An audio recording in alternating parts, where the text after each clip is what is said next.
বৌমা শাশুড়ির এই ঝগড়ার প্রধান কারণ হচ্ছে জেনারেশন গ্যাপ, ঠিক কিনা? শাশুড়ি এক জেনারেশনের আর বৌমা আরেক জেনারেশনের। শাশুড়ি ভাবে একরকম, বৌমা ভাবে আরেক রকম। শাশুড়ি চায় বউর উপর খবরদারি করতে, বউ চায় শাশুড়ির উপর খবরদারি করতে। এই ডমিনেটিং এর কারণে কিলাকিলি আছে না নাই? আহা, এটা ঠিক না। আমার শাশুড়ি মায়েরা যারা আছেন, প্রথমে শাশুড়ি দিয়ে শুরু করি। আমার মাইকের আওয়াজ যে ঘরগুলোতে যায়, আমার শাশুড়ি মাদেরকে বলবো, বউদের উপর অত্যাচার করবেন না। ছেলেরে প্রশ্ন করে, তোর কাছে তোর বউ বড় না আমি বড়? আছে না নাই? এটা একটা প্রশ্ন হইল। তোর বউ বড় না আমি বড়? দুইজনেই বড়। তো এক ছেলে সুন্দর উত্তর দিছে, আমার কাছে ভালো লাগছে উত্তরটা শুনে। এক মা প্রশ্ন করছে, তোরে এতদিন আমি লালন পালন করে বড় করলাম, জীবন যৌবন তোর জন্য শেষ করলাম, আজকে বউ পাইয়া বউ তোর আপন হয়ে গেল? এবার ছেলে উত্তর দিছে, মা, আমার মুখ থেকে মা ডাক শোনার জন্য তুমি কি কষ্টটাই না করছো জীবনে। 10 মাস আমারে পেটে ধারণ করলা, খাইতে পারো নাই, বমি করছো, খালি ওষুধ খাইছো, তোমার পেট কেটে আমারে বের করা হয়েছে, 2 বছর আমারে দুধ খাওয়াইছো, পেশাব পায়খানা পরিষ্কার করেছো, বয়স যখন 3-4 তখন তোমার আমি মা ডাকছি। এই মা ডাকটা শোনার জন্য তুমি এত কষ্ট করছো, আর আরেকবারের মাইয়া এই ঘরে আইসাই তোমার মা ডাকা শুরু করছে। যেই মেয়েটা তোমারে মা ডাকে সে আমার আপন হবে না কেন মা?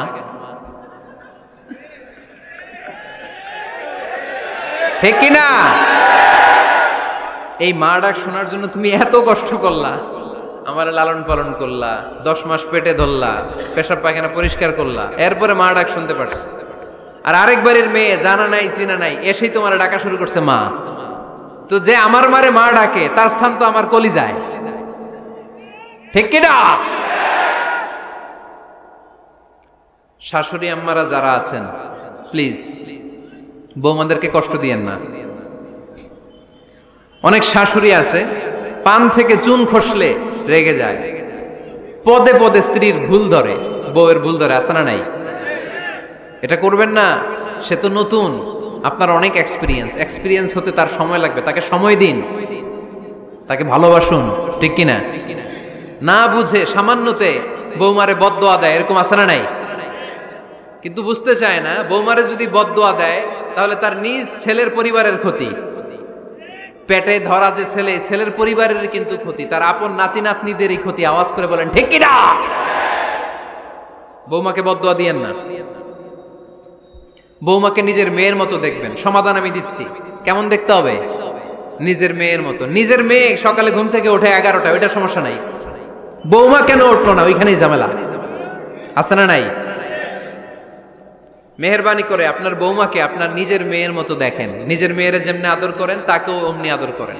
আপনার বৌমারে যদি আপনি কষ্ট দেন, মনে রাখবেন আপনার নিজের মেয়েটাও আরেকবারের বউ হয়ে কয়েকদিন পরে যাবে। আপনি যা যা করবেন আপনার মেয়েকেও তারা ওই রকম কষ্ট দিয়ে বাড়িতে ফিরিয়ে দিবে। চিল্লায় বলেন ঠিক কিনা?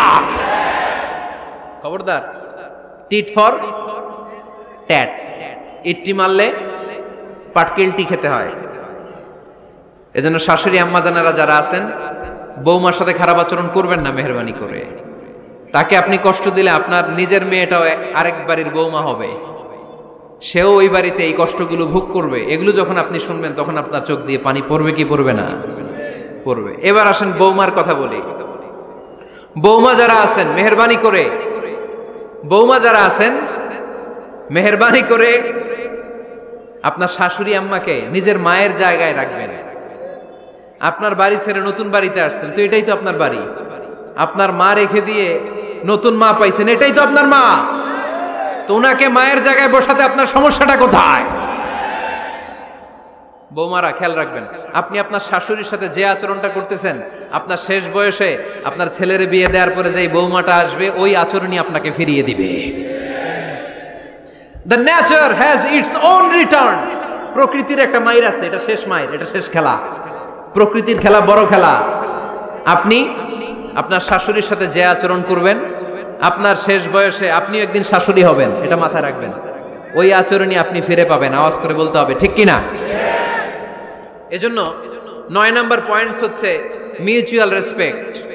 সবাই যেন সবাইকে ভালোবাসি। দোষ ছাড়া মানুষ নাই। সবার দোষ আছে, আমরা যেন একে অন্যের দোষ না খুঁজি। বৌমারা, আপনাদের কানে যদি আমার মাইকের আওয়াজ যায়, অল্প কিছু টেকনিক অবলম্বন করলে আপনি আপনার শাশুড়ির মন জয় করতে পারবেন। শাশুড়িরা আসলে বেশি কিছু চায় না, আগের জামানার মানুষ তো, এদেরকে ওইভাবে হাত করতে হবে।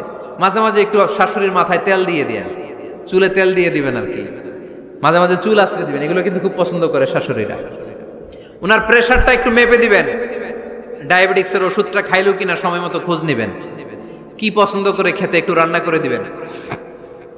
যেই বক্তার ওয়াজ শুনতে পছন্দ করে ওই বক্তার ওয়াজগুলো ডাউনলোড করে শাশুড়ি আম্মাকে দিবেন, ইসলামী বই দিবেন। দেখবেন বয়স্ক নারীরা মাহফিল যেতে খুব পছন্দ করে, ওয়াজ শুনতে খুব পছন্দ করে, নবীদের কাহিনীগুলো শুনতে পছন্দ করে। বসায় বসে একটু কাহিনীগুলো শোনাবেন। বাইরে বেরোলে জিজ্ঞেস করেন, আম্মা আপনার কিছু লাগবে কিনা। আর একটা টিপস আছে, চুল যখন আশ্রাবেন আর শাশুড়ির মাথায় যখন তেল দিয়ে দিবেন, তখন অতীতের কথা জিজ্ঞেস করেন, দেখবেন অতীতের স্মৃতিতে হারিয়ে গিয়েছে আপনার শাশুড়ি। কি জিজ্ঞেস করবেন জানেন? জিজ্ঞেস করবেন, আম্মা জান, মুক্তিযুদ্ধের সময় আপনার বয়স কত ছিল? ওই সময় মুক্তিযুদ্ধের সময় আপনাদের এলাকায় কি কি হয়েছিল মা? আরেকটা প্রশ্ন করবেন, মা বিয়ের সময় আপনি কেমন ছিলেন? ওই দিন দেখবেন বুড়ি আর বুড়ি নাই, জুয়ান হয়ে গেছে। ওই দিন বলবে, মা আমি অনেক সুন্দরী ছিলাম, আমার মাথায় অনেক চুল ছিল, আজকে নাই। আমগো গ্রামে আমার সাথে সুন্দরী মাইয়া ছিল না। অতীতের স্মৃতিতে, স্মৃতি হাতরাতে হাতরাতে তিনি হারিয়ে যাবেন। জিজ্ঞেস করবেন যে, মা শীতকালে আপনাদের দেশে কি পিঠা বানাতেন আপনি যখন ছোট ছিলেন, আপনার বাপ চাচারা কি করত? এগুলো জিজ্ঞেস করলে উনি স্মৃতির পাতা হাতরাতে হাতরাতে চোখ দিয়ে দাঁড় দাঁড় করে ওনার পানি ঝরতে শুরু করবে। আপনার জায়গায়, ওনার হৃদয়ের মনি কোঠায় এমন জায়গায় পৌঁছবে, আপনার ছাড়া উনি কিছুই বুঝবে না। বৌমারা, এই অল্প কিছু টিপস অবলম্বন করে আপনারা আপনাদের শাশুড়ির মনকে জয় করতে পারেন। শাশুড়ি বৌমার দ্বন্দ্ব আমরা চাই না, আমরা চাই শাশুড়ি বৌমাকে নিজের মেয়ের মতো জানুক, আর বৌমা শাশুড়িকে আপন মায়ের মতো ভালোবাসুক, ঠিক কিনা? এই মিউচুয়াল রেসপেক্টই পারে শাশুড়ি বৌমার দ্বন্দ্বকে দূর করতে, আর ঘরটারে শান্তি টুকরা বানাতে। আওয়াজ করে বলেন ঠিক কিনা? কয়টা গেল? আর আছে কয়টা? দোয়া করবেন একে অপরের জন্য। দোয়া, সাইয়েদনা ইব্রাহিম ফ্যামিলির জন্য দোয়া করতেন, রব্বি জাআলনি মুকিমাস সালাতি ওয়া মিন যুররিয়াতি রব্বানা ওয়া তাকাব্বাল দুআ। ও আল্লাহ, আপনি আমার নামাজ কায়েমকারী বানান, আমার কলিজার টুকরা সন্তান ইসমাইলকেও নামাজ কায়েমকারী বানান, আমার দোয়াটা আপনার দরবারে আপনি কবুল করে নেন। সুবহানাল্লাহ পড়েন। রব্বানা ইন্নী আসকানতু মিন যুররিয়াতি বিওয়াদিন গায়রি যী যারইন ইনদা বাইতিকাল মুহাররাম। ও আল্লাহ, আমার সন্তান সন্ততি, আমার ফ্যামিলিকে ধুধু মরুপ্রান্তর এই উপত্যকার মধ্যে তোমার কাবা ঘরের সামনে রেখে গেলাম, তাদেরকে তুমি নামাজ কায়েমকারী বানিয়ে দিও। গোটা বিশ্বের সব মানুষের অন্তর আমার ফ্যামিলির দিকে আল্লাহ তুমি ঝুঁকিয়ে দিও। ওয়ারযুকহুম মিনাস সামারাত, ফলমূল দিয়ে আল্লাহ তুমি তাদেরকে রিজিকের ব্যবস্থা করে দিও।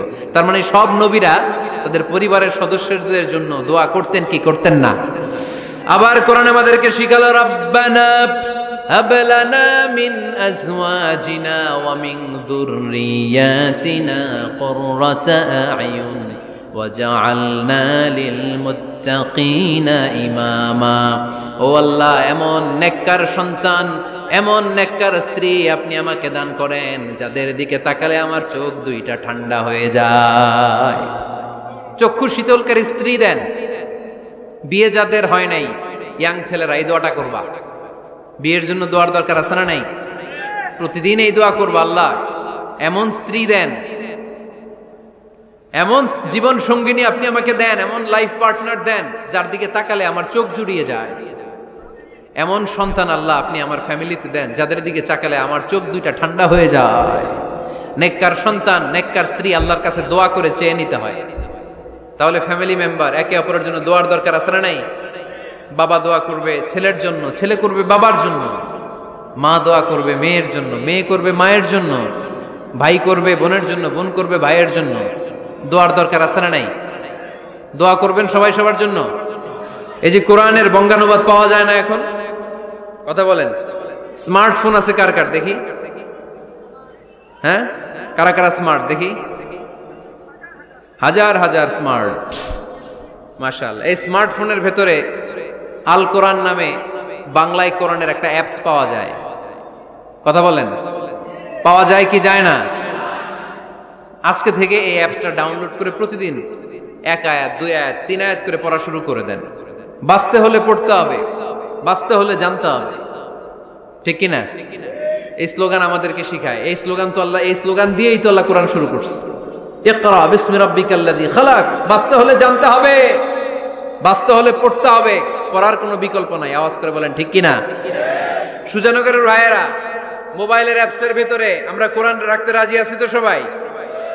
হাদিসের অ্যাপস ডাউনলোড করতে রাজি আছি তো? বাস রাজি আছি, ডাউনলোড করে রাইখা দেবো, আর কেউ পড়বো না নাকি? হ্যাঁ, প্রতিদিন একটা আয়াত হলেও যেন আমরা পড়ি। আল্লাহ যা বলা দরকার সব বলে দিয়ে গেছে, নতুন করে আর কিছু বলবে না। আমরা যেন পড়াশোনা করি, আমরা যেন একটা পাঠাগার বানাই। আবারও কখনো আসার সুযোগ হলে আমি জিজ্ঞেস করবো, যদি আমার মনে থাকে, যে আপনাদের পাঠাগার আছে কার কার ঘরে। সেদিন সবার হাত তুলতে হবে, এমনি পারা যাবে তো? আল্লাহ তুমি তৌফিক দাও।